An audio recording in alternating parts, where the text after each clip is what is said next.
Before the tents, the pepper spray, the evictions, and all of those memes, I've been to Iraq 14 months. For my people, you come over and guard them. Occupy Wall Street was a disparate group of activists roaming around lower Manhattan. They felt cheated, that American politics had become so bloated with corporate money that something had to give. No justice, no peace! Fuck the police! The original plan to physically occupy Wall Street itself on September 17th came down from Adbusters, a nonprofit, culture-jamming magazine dedicated to open-source dialogue and to stripping corporations of their power. But deciding to occupy privately held Zuccotti Park was a brilliant, on-the-fly move. More of a hunch spread by word of mouth and Twitter than the stuff of arduous planning. We are going to occupy this park!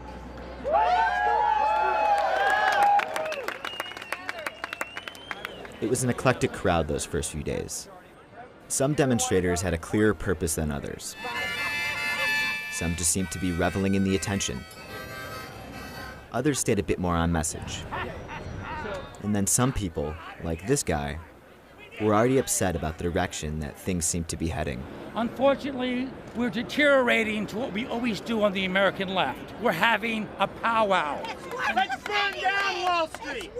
Let's go down there and let's burn it down! Monday morning! Yeah! Like so many modern-day protests, the whole thing just kind of felt like uninspired, vaguely political performance art. 1, 2, 3, 4, 1, 2, 3, 4, 1, 2, 3, 4, 1, 2, 3, 4, 1, 2, 1, 2, 1, 2, 1, 2, 1, 1, 1, 1.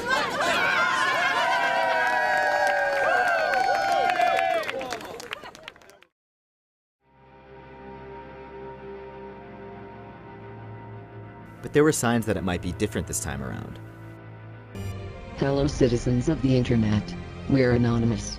On September 17th, Anonymous will flood into lower Manhattan. Vigilante hacktivist group Anonymous had thrown its weight behind the movement early on. This meant the park was teeming with hackers, programmers, live streamers, and advocates for open source technology. Wearing masks or not, they seemed determined to use their tools and their skills to help the cause. Within this diverse group of people, we met a 21-year-old from Kansas City. Like so many other occupiers, he'd recently dropped out of college. And some of his ideas caught our attention. My name is Isaac Wilder. I'm one of the directors of the Free Network Foundation. We build decentralized and distributed communication systems. Those communication systems are based around freedom towers. These independent Wi-Fi sources could be seen beaming out free, secure internet to occupiers in Los Angeles, Austin, Texas, and right here in New York since day one. There's the modems, the router, and the radios. For now, the modems that we're using connect to Clear. In the future, we'll be able to replace those with modems that connect to our radios or to anybody's radios. The key, I guess, the secret sauce, right, is the software that's running on the router that lets you anonymize or tunnel or do these kind of fancy tricks with network traffic. Someday, our aspiration is to help humanity build its own actual network. Not a virtual network, but an actual network.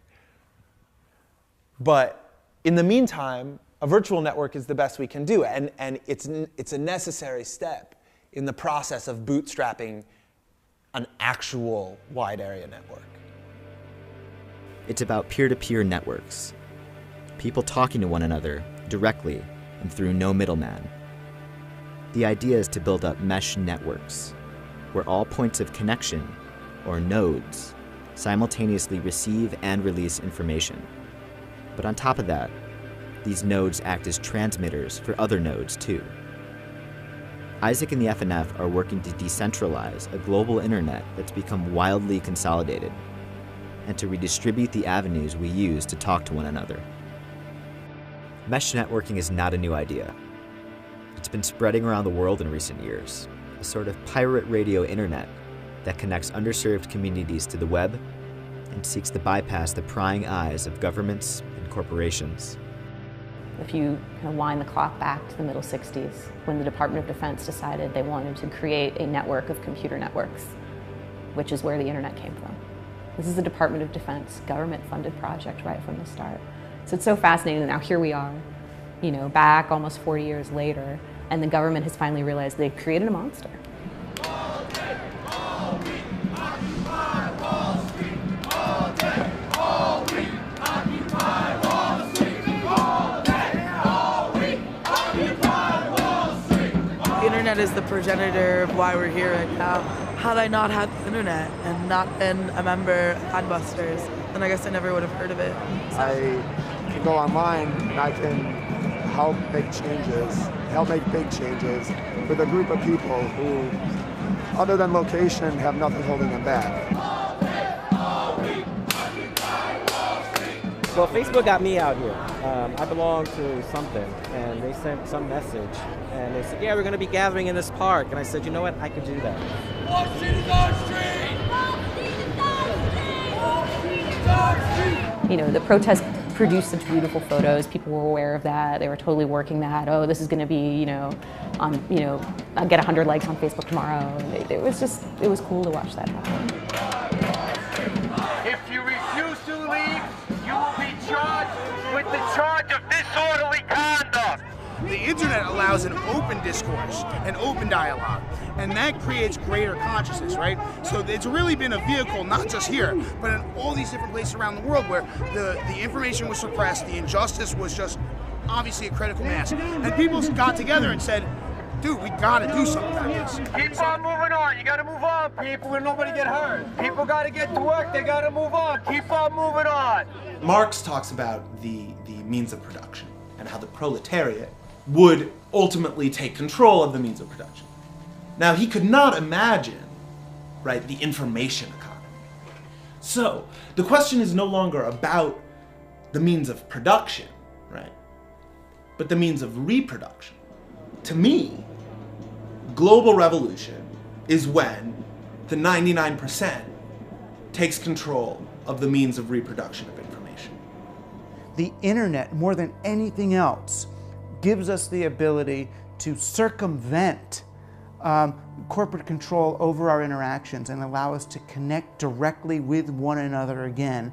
And the more peer-to-peer we can imagine our internet, the more human it will be, and the more it can realize its promise as the liberator of a people that has been in one kind or another of indentured servitude for more than half a millennium. The risk to that vision is that people will choose to, either worship at Apple's altar rather than engage with one another and want the nice screen to touch and drag more than they want to interact with other human beings, that people will reduce what it means to be human to a Facebook profile's cookie cutter version of a human person, or that people will become so obsessed with keeping up with the tweet stream that they won't live in real time anymore. This wonderful open platform, which has always been compromised and has always been there to advance the interests of the government from day one. Finally now we're at this reckoning moment. Who is going to get to have the internet for themselves? I'm scared it's not going to be us.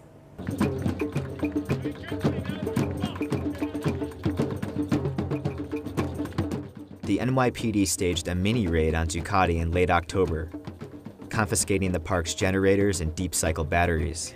Respect! Just a little bit. Transfer control protocol.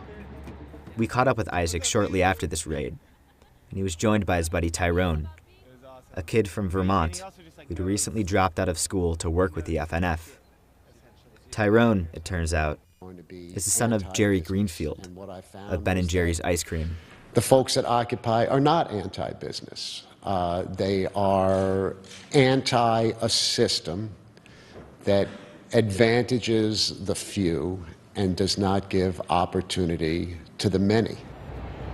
So I found these giant batteries, right? They each weigh 140 pounds, 245 amp hours. How big are they? They're big. They're like really big. and they're like $500 a piece, but I think that's the way to go. Yeah. Gonna ask the GA for $5,000, which is cool. Global government, which I think is inevitable because we are one globe, we are one planet, we are one species, and we face global challenges. So in order to have universal human rights and universal access and universal education and universal health, I think we're going to have to break into very small assemblies and govern ourselves that way. That's why the occupation is not a protest, it's a demonstration. Because we're demonstrating what one of those assemblies might look like. General Assembly! The General Assembly will begin in about 10 minutes. In about 10 minutes. In this area. In this area. Come. I'm supposed to have a proposal on the agenda, and I just want to make sure it's on there. Batteries? Yeah. Sweet proposal. What up? What up? I'm Isaac. I'm Isaac. I'm here representing open source. I'm here representing open source. So, our budget proposal. Our budget proposal is to bring power. Back to the park. Back to the park. Electrical power. Electrical power. Power to the people. Power to the people. So, in order to do so, we would like to acquire a significant number of deep cycle batteries, power inverters, and chargers. It goes without saying that the General Assembly approach can be grueling. Occupy is bursting with ideas. Everybody's got one. And an intense yearning to tell everybody else about that idea. But the GA is an actual political discussion.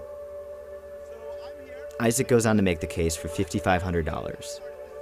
He takes a few questions from the crowd, so the entire pitch lasted about a half hour. But eventually, he gets approval. We have consensus! Yay! Thanks very much. Thank you. There is a material reality to the internet. Most people look at the internet as magic. It's like, I click a button, something happens, I get the information. They don't care to acknowledge the actual physical infrastructure that's moving that data. It's pipes in the ground, fiber optic cables in the ground, owned by people. Not by people, by corporations. AT&T, Level 3, Global Crossing, Hurricane Electric, Tata Indicom. These huge transit networks have a deep vested interest in maintaining the status quo. If there's any prospect of a successful global revolution, it's contingent upon our ability to build communications infrastructure outside of the ownership of those entities. So how does a free network figure into the movement?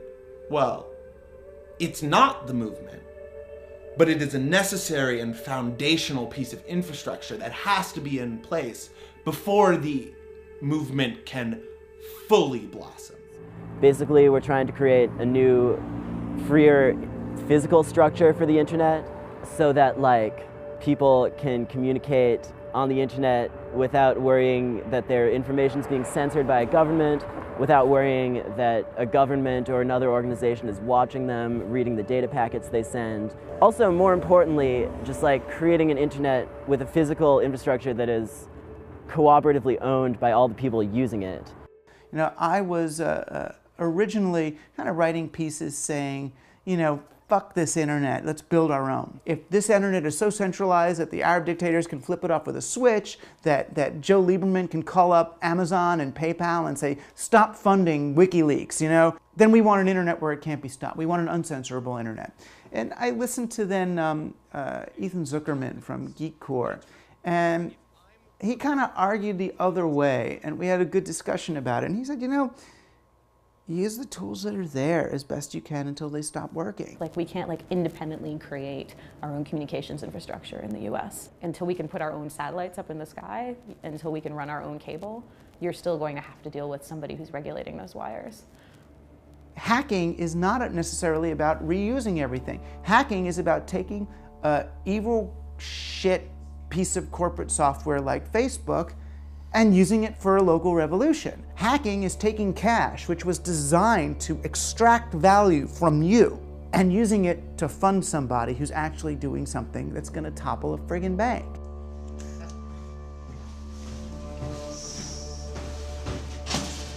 What's up, Isaac?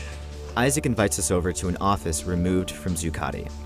The owner of this workspace is sympathetic to Occupy. So at night, the place turns into a staging area and a sort of test lab for the Free Network Foundation. We'd been hearing a lot about the benefit of putting up a Freedom Tower, but we wanted to see how one of these things would actually work. We wanted to have sound effects, but we didn't have time. I love the instructions for operating the tower are plug it in, press the big green button. So basically, the router is connected on one side to the wide area network, so that is like the backhaul or wherever we're getting our upstream bandwidth from. You have this separation of components so that this is modular, and you can replace a WiMAX modem with whatever kind of modem or input that you want. The wide area connection comes into the router. The router is connected to the switch, which then connects it to the server.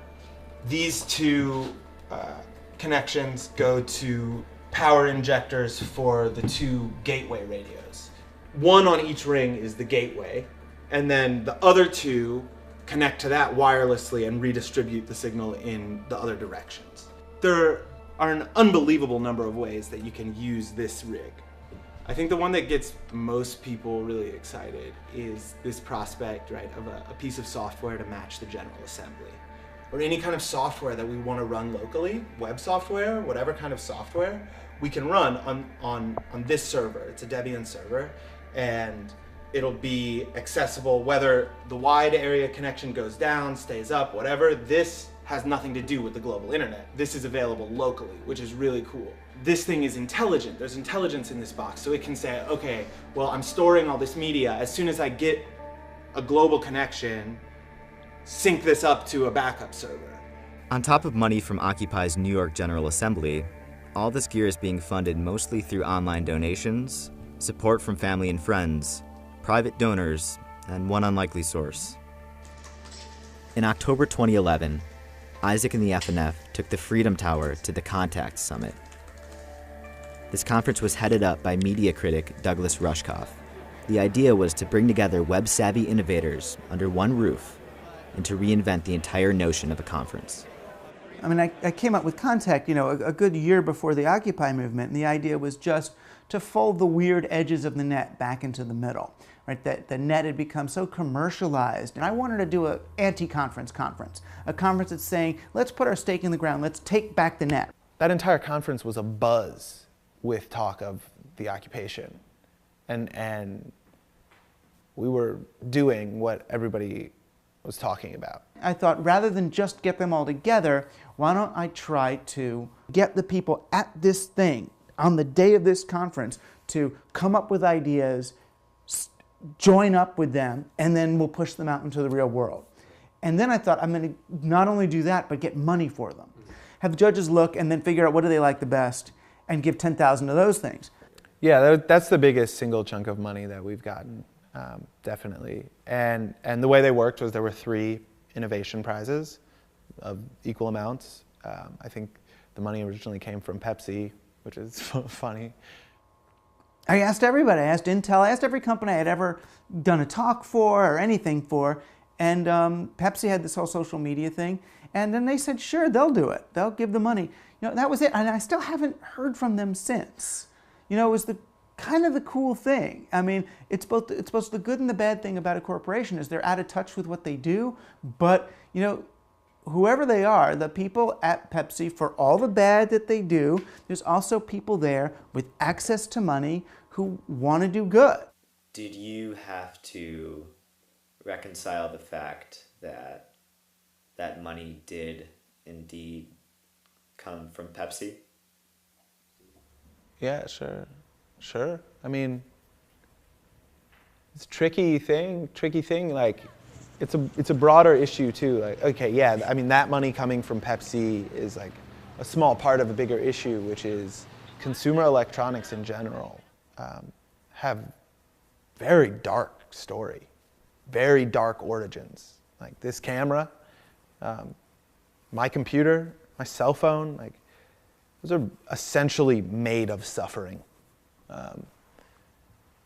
But you have to just couple that knowledge with a knowledge that people aren't going to relinquish these technologies voluntarily, as far as I can tell.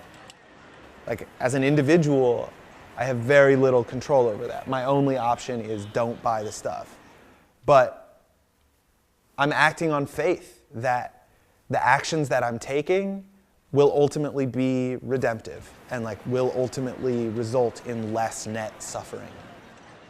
If we can take money from Pepsi and do something good with it, like that sounds like a good use of that money to me. I don't know, it does. On November 15th, nearly 2 months into the occupation, the NYPD raided Zuccotti Park in the early hours of the morning. Reports said that it was a violent bust-em-up, but how could we know?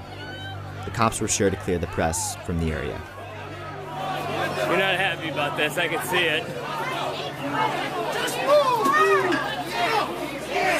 I was out with friends who are also occupiers, and some of them got calls around 1 a.m. saying like, yo, the park is being raided, all hands on deck. And basically we got down there as fast as we could.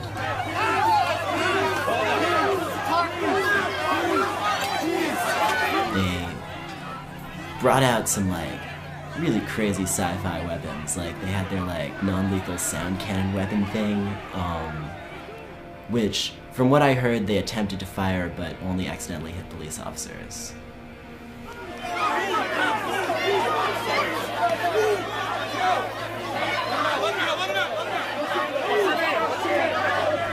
I don't think the lowest point was the raid. That was like, there was adrenaline there. It wasn't low, it was like a high.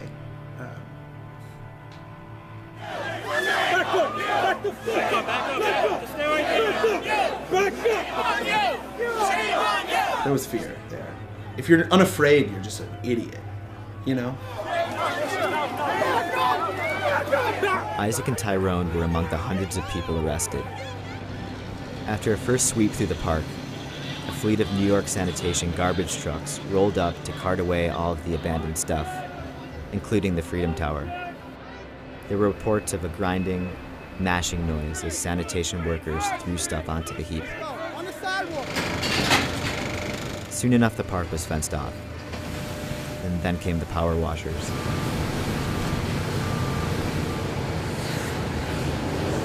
By morning, Zuccotti had been flipped from a colorful, noisy urban campground back to a placid, corporate slab of concrete.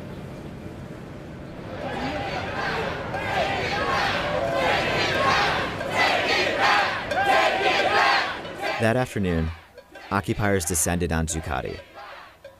They were armed with a temporary restraining order, and they had their targets set on reclaiming the space. Now the protesters are taking the park back. Yes, we are! Yes, we are!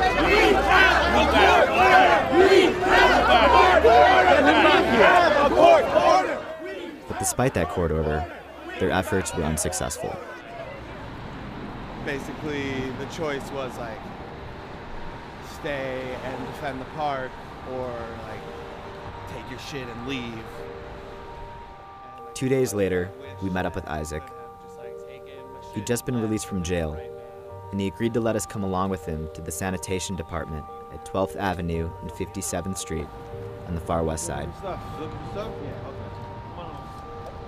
This is where everything from the raid had been dumped. List the items that you're looking to recover and be as descriptive as possible. Isaac just wants his stuff back. He's looking for about $5,000 in cash from the GA, his laptop, a backpack with a few personal items, and of course the Freedom Tower. Okay. Despite our best efforts, the cops didn't let us in. As we waited for Isaac to rummage around for his things, we met some other people who were there to do the same. And the guy took out a knife, ran it up my side, cut off my backpack like that. Yeah. A cop. Who knew? This is going to make today much, much bigger, I think. And it might make it, I think people are angry and I'm worried about it becoming really violent. But see, the cops are, they're provoking it. It's a police state. I'm coming right back here. Isaac emerges empty-handed after having sifted through a giant pile of mildew-ridden property. It had been an hour. Can I borrow your camera? Yeah, no, my backpack is not there. The tower's not there. They took like all the computers and just like lined them up and hit them with a baseball bat. So I'm a little confused as to like how these officers sworn to protect the law are just standing here. I don't know how that works out.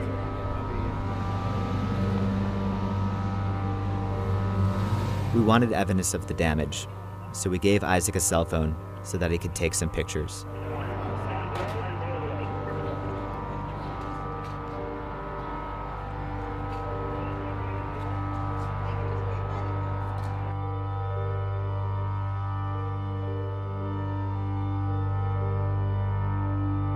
It's like, you know, all the false arrests that they do. It's the same thing just with property, where it's like, oh, we know we don't have any right to do this. It's just to like slow you down and keep you off the street and keep you from being effective in what you want to do. But what they don't understand is that we don't need any of that stuff. Honestly, we're probably better off like living with our principles and just being like, all right, like fuck it. All this material bullshit doesn't mean a fucking thing. It doesn't mean a fucking thing. A lot of evidence is gone. A lot of historical record is gone. And that's a shame. That's a shame because people deserve to know what was happening there. So I think an injustice has been done. Do you guys plan to build a new tower? Yeah, right away. Day after tomorrow, we're gonna build a new one. When we reached out to sanitation, a representative said there were no orders to destroy property. But he also said he wasn't surprised that some laptops may have been mishandled or misplaced. Spurned on by the eviction and all the disappeared possessions, demonstrators turned out en masse on November 17th. It was a resurgence. And with even more arrests and reports of brutality, it all felt very much like what we'd seen over the last 2 months around the country and the world, a typically aggressive state response to nonviolent activism. By nightfall, people were flooding into Lower Manhattan. Eventually, we joined up with a march as it disrupted traffic and ended at a rally at Thomas Paine Park, which is about a mile from Zuccotti. The place was packed. Estimates figured that close to 30,000 people had streamed into the area. Some people said that they could feel the ground shake. So for a moment, it was as if the whole world was finally watching. And the occupiers knew it. They even had their own bat signal. It was a huge show of solidarity with a movement that a lot of people assumed was already dead. The GA that night was massive. Until then, Occupy Wall Street's loudest meme was Zuccotti Park itself. And by clearing away the tents, the drum circles, and the Freedom Tower, the NYPD only seemed to have breathed new life into the demonstrations. We're just getting better at this. We're just learning how to organize. We're just like kids. You think that we've got people's attention now. Like, wait till we do what we've set out to do.